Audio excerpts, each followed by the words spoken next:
Hello guys, today I'm going to tell you about that Caldera token. Now before we start the video, let's share my legal disclaimer. This video is only for educational purpose. Do your own research for the investing. According to the white paper, Caldera is a blockchain infrastructure platform that enables developers to launch and interconnect high performance customizable layer roll-up networks with its native era token, powering the ecosystem economy and governance.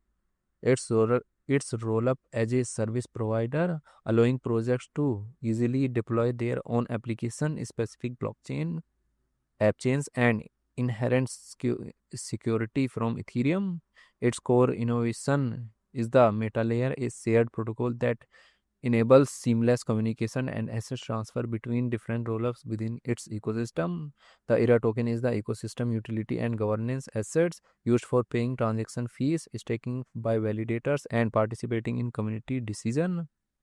Caldera project institution rating is 4.3. Caldera token total supplies 1 billion and circulating supplies around 148.5 million ERA token. ERA token is listed on popular centralized exchanges like Binance, Coinbase, Bybit, KuCoin and other exchanges.